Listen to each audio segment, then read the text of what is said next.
we're just getting onto YouTube to live stream so people can watch the conference after. And of course, my guest right now is Matthew Learning. I met Matthew through another friend of mine. And so I said, hey, we just kind of hit it off, I felt. So I invited him to come and speak at the conference. So um, welcome, Matthew. And how would you like to get started? Thanks, Marilyn. I'll tell a story. Okay. And I'll mute myself. It is great to be here. So I'll tell two stories about kindness at work. The first one is about kindness at work. The second one is about not kindness at work.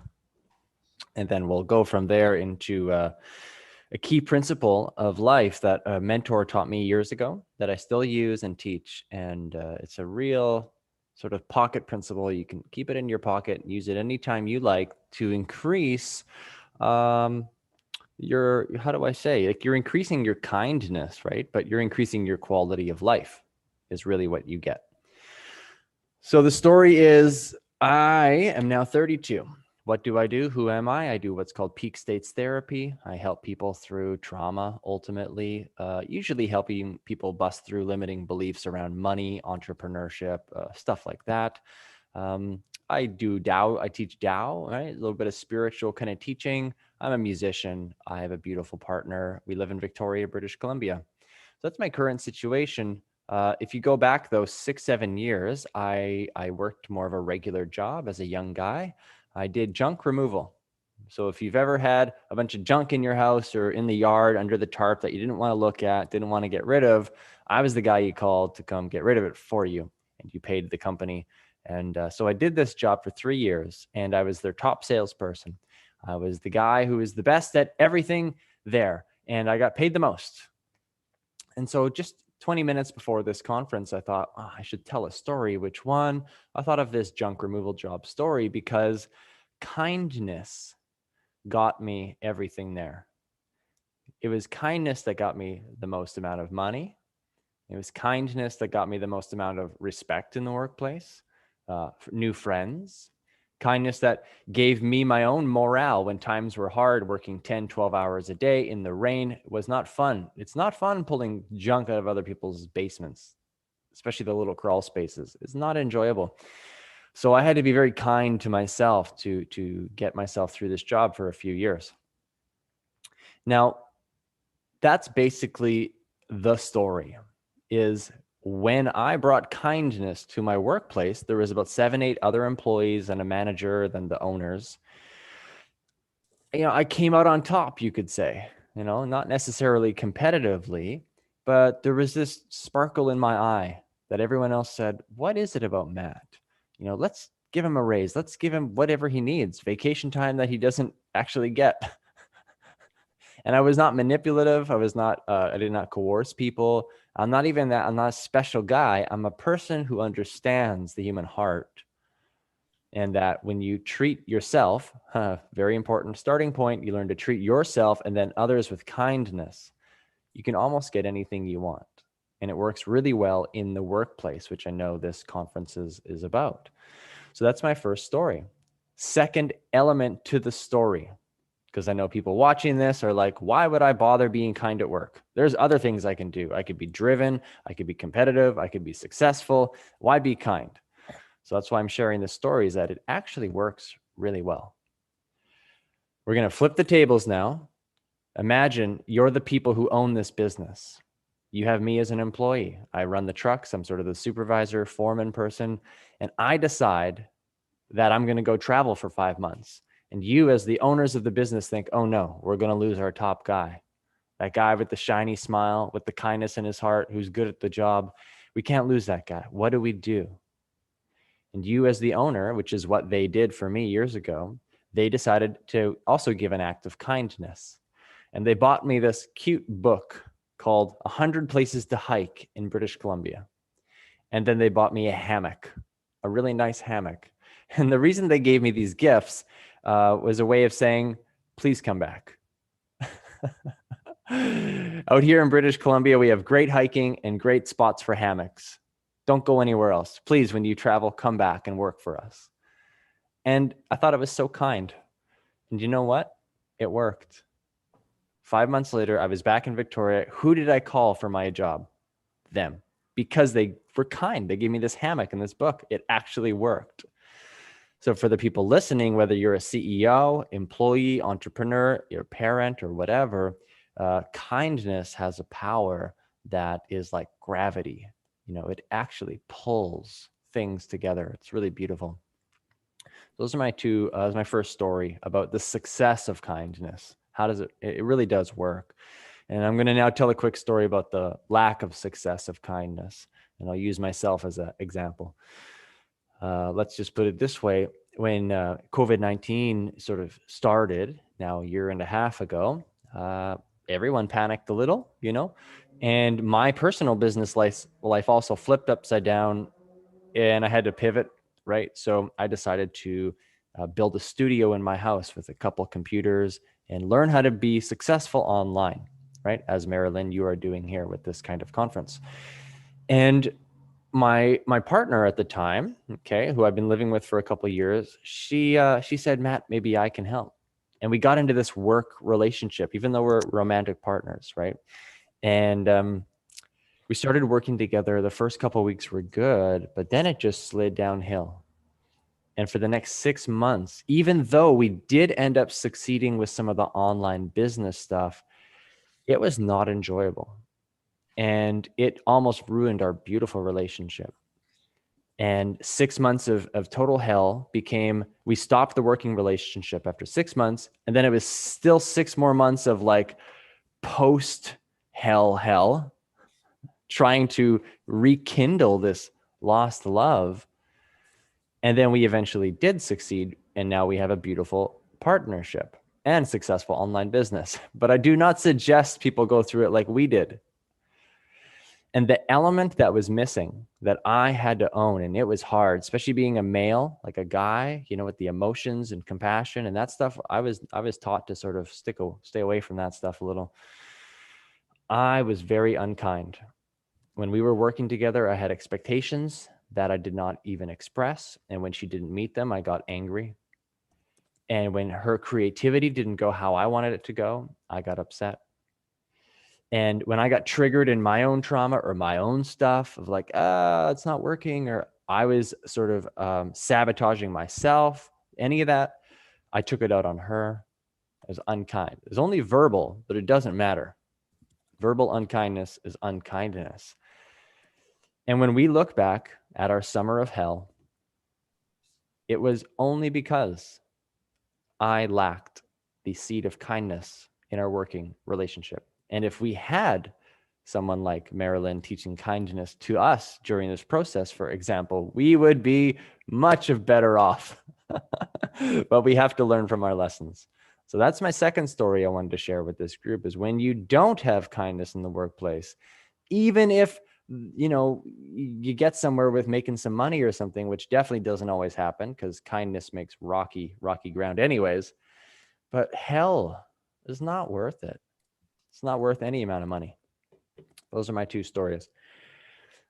Now, with those two stories out there, creating the pain and pleasure feelings of kindness in the workplace, I'm going to screen share here and offer a gift, a principle, like I mentioned, that a mentor taught me. It's called the 3 ways of giving.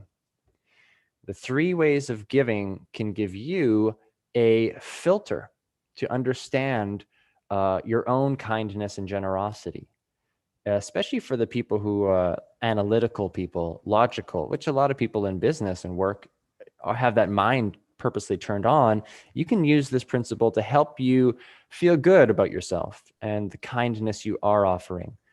Because sometimes we overlook our kindness, right? We are hard on ourselves. We actually don't take time to reflect on how great we are and how kind we've been. And that's a negative perpetual cycle too, of lack of self-kindness. So using this principle, you can feel great about yourself, and who doesn't want that? So I'm going to share that here and offer some discourse on it. There we go. So the 3 ways of giving. Marilyn, can you see that? Just a thumbs up. Yeah. I think so. Okay. So material, dharma, fearlessness. If you're watching this, you can screenshot this, right? Make it your desktop background for a few weeks. So the first way of giving, material. We all know what it's like to offer someone some money if they need it. Maybe you're investing in a friend's business, or your kids want to go to college, or there's somebody asking for $20 so they can buy a sandwich, or there's all these ways we can offer or give money, right? Which is kindness, right? Generosity. Okay, you can offer your time. How many times have you been given someone else's time, and how good does that feel, right? Whether at home or at the workplace. When someone really gives you their time and attention, it can change your life. Same for when you give it to others. So if you're watching this conference and you're thinking, well, how the heck am I supposed to be kind? What does that even mean? Well, just by offering your time or your money, or as you can see, other resources to other people when they need it, you are being kind. You're earning kindness karma, you could say, just like that. Now, everyone likes a good twist in a story. So here's the twist of this story. When you give these material items, for it to truly be a deep karmic kindness that will repay you tenfold, even though you don't know how, to access that level of leverage in the kindness or karmic dimension, you must be able to give these material items away with no attachment or expectation of getting anything in return. Nor should or could you feel regret or remorse afterwards. I'm not saying to anyone that this is an easy task. I'm just going to check the chat. Kindness, karma, beauty, yeah. So this is not necessarily an easy task. Kindness in the workplace is not necessarily an easy task. We have to have conferences just to get the word out.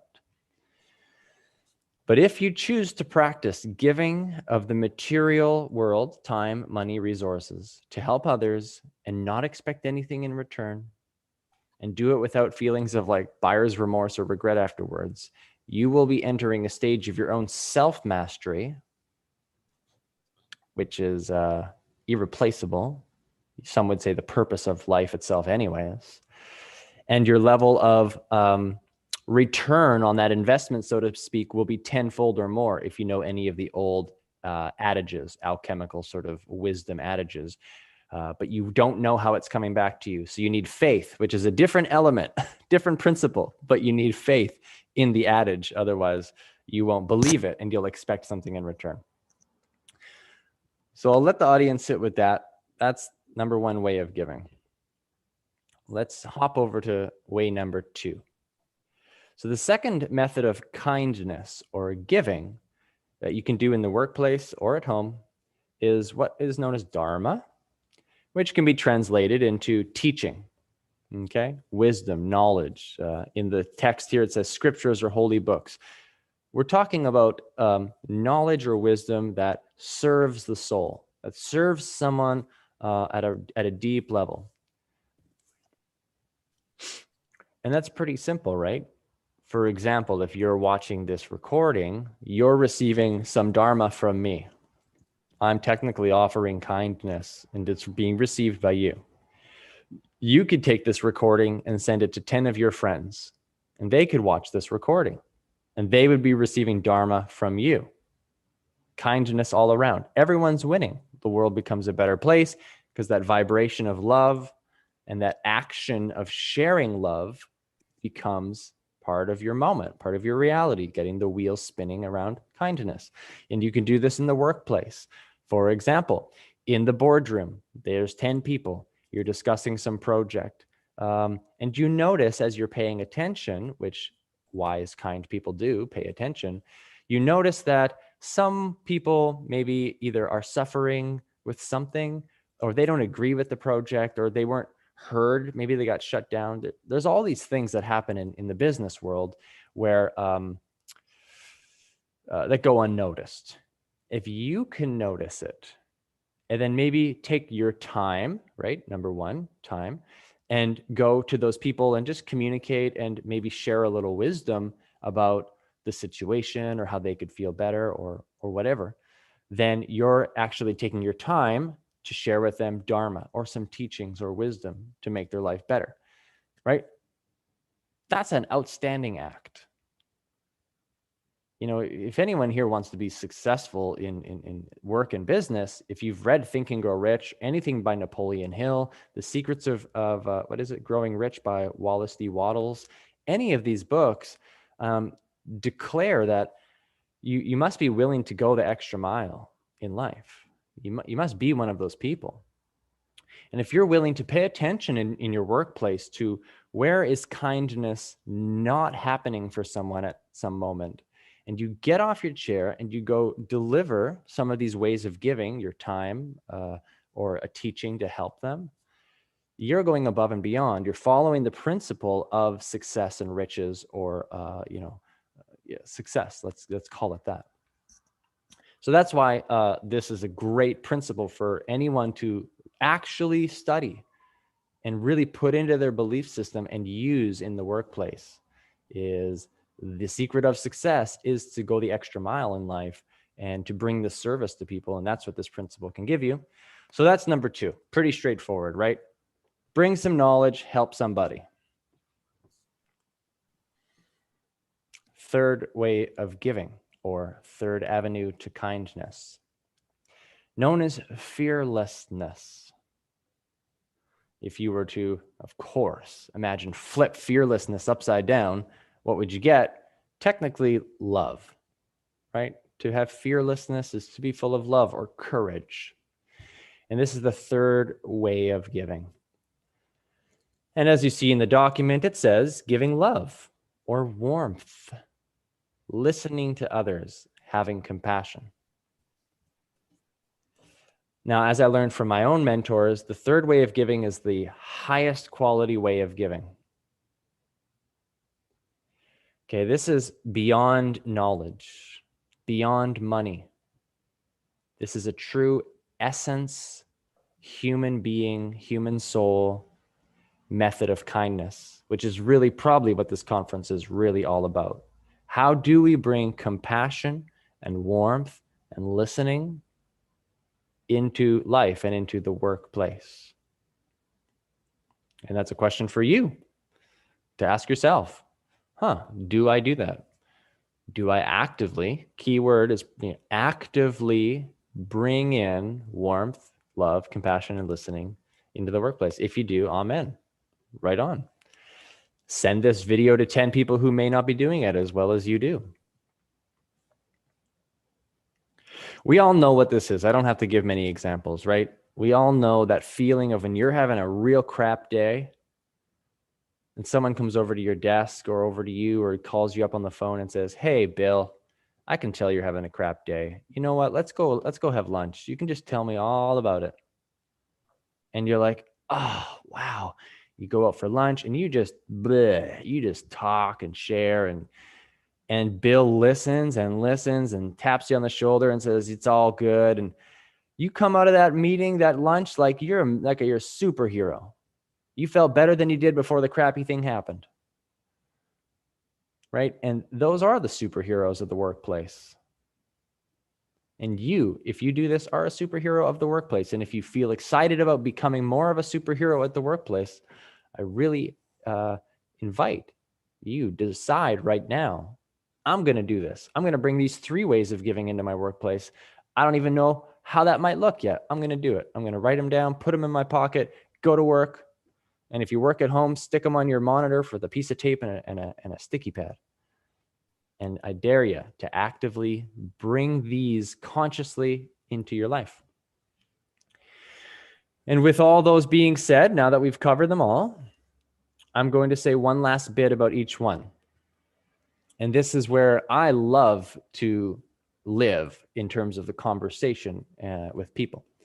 So, some folks call it the spiritual stuff, or, some people just call it the deep stuff, but doesn't matter what you call it. We all resonate with it when we hear it. So in some of the ancient Eastern traditions, and I'm sure the Western philosophers could agree, that there's this old saying, which is there's three toxins or there's three poisons in the human life. And they are greed, hatred, and ignorance. Greed, hatred, and ignorance. Some cultures say them a little differently. Some would say lust, not ignorance. It's kind of the same. It's like forgetting about the spiritual nature of things, that we are all connected and that love is all there is. Call it ignorance, call it lust, whatever you like. We're going to go with greed, hatred, and ignorance for this class. The three poisons of the human mind, of the human life.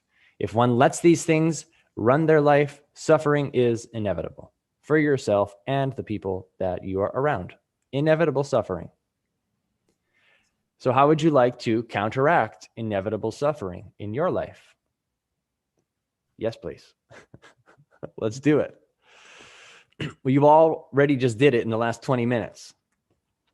I'm going to help you apply it. Now, I know you can read it on the screen, so if you're ahead of the game, right on. But as you can see, in the first way of giving, it says underneath material, it says cancels greed. Why does that cancel greed? I'm sure you already can think in your own mind why it cancels greed. Because when you take your time and your money and your resources, which are the precious building blocks of your three-dimensional human life, very valuable things, and when you give those away selflessly with not expecting anything in return and no regret, how could you be a greedy person? It's impossible, because greed is the opposite. I must keep it all for myself. I'm scared of losing it or something like that.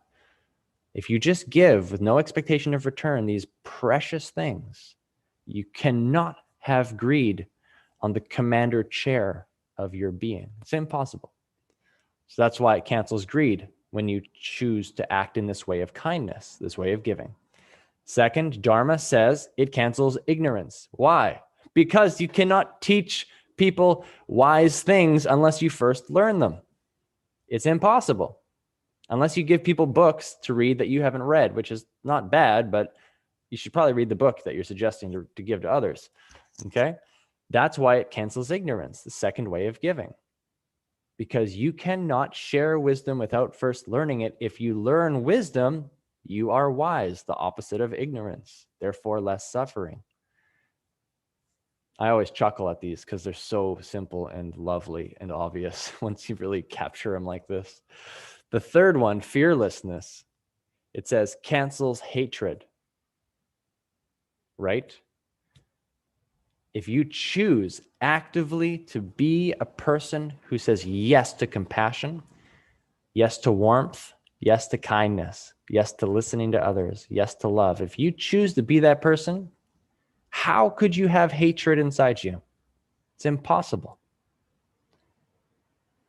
And if you keep practicing these three, you let it be part of who you are for weeks and then months and then years and then decades, the greed, hatred, and ignorance has no choice but to be weeded out. It will be suffocated out by the giving of these three types of kindness instead. Like a garden, your mind and life is like a garden. And if you don't do anything with it, weeds will grow all over. Greed, hatred, ignorance.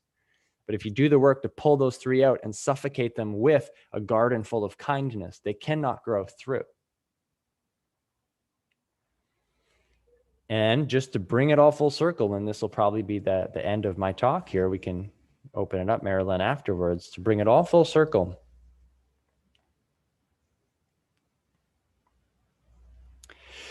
Greed, hatred, and ignorance, the three poisons of the mind of the human life that cause suffering.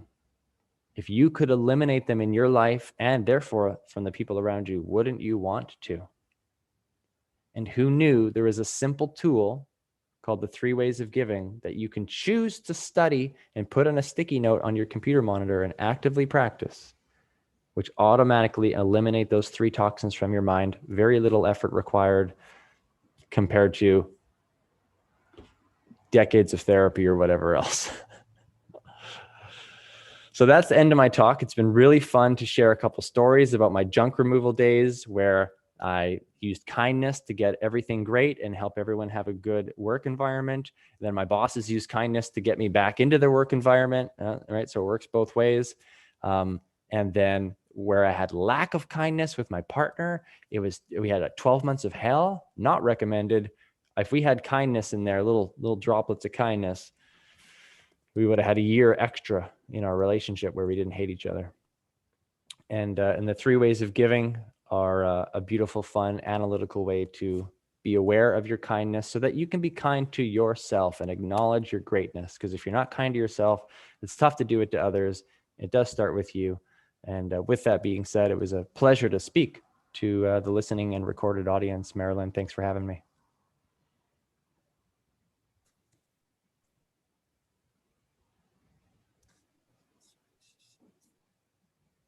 It was, it was so like I think Club said, it was so simple but very profound in how you expressed it and the stories that you shared at the beginning of how they each interact one into the other.